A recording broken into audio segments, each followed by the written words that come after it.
So, hello guys now, and for today's video pala is may kukunin tayo or bibilin tayong Australian Red Claw Crayfish or tinatawag nilang ARC. So, ayan.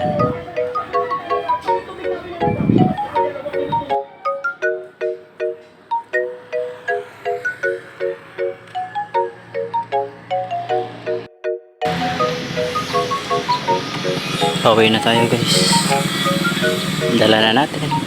Hey. See you sa backyard. So ayun, nakarating na tayo guys.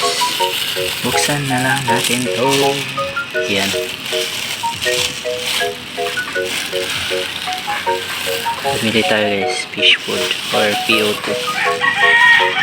Pagkain. Ayun natin dyan. Oopsie. Yan.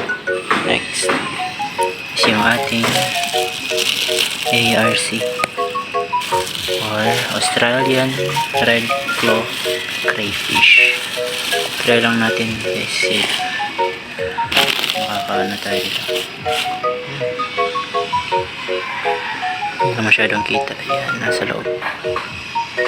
Acclimate muna natin yun. Ayan. Bubuksan ba ito? Wait lang guys. Hirap mag video kasi.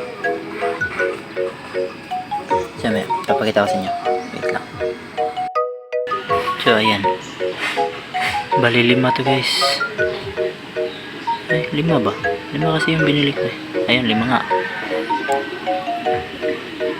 Malaki na rin yan guys. Nasa mga 2 to 3. May 2 inches, may 3 din. Ayan, kagandahan dito na bili natin is may pagka blue.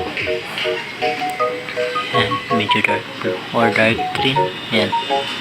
Ayan, acclimate muna natin sila guys. And kukunin ko pa yung mga fry or dyan na lang siguro yung mga fry. Dyan na lang siguro. So ayan yung ating bagong alaga dito sa backyard. Kasi nga guys, magsiswitch tayo from Danyos at Gapi. Is try natin parami nito. Uy, wag ali siya guys. So ayan, yan yung update sa ating backyard. May bago na naman tayong papakainin, another alaga. Kasi dito guys, medyo nag-fail, nagkasakit sila halos lahat. Ayan, plano ko magbe-breed ako nila ulit, pero doon na sa harap namin ako magbe-breed para maayos, tsaka may pump na rin or air pump, aerator, ganun. So yan na muna sa ngayon, no? And update ko na lang kayo sa next video natin, kasi ito short video lang to sa pagbili natin ito. Ayan. Ang price pala niyan guys is secret. Yan. So ayan nga, no? See you ulit sa ating next video, and don't forget to subscribe. Salamat.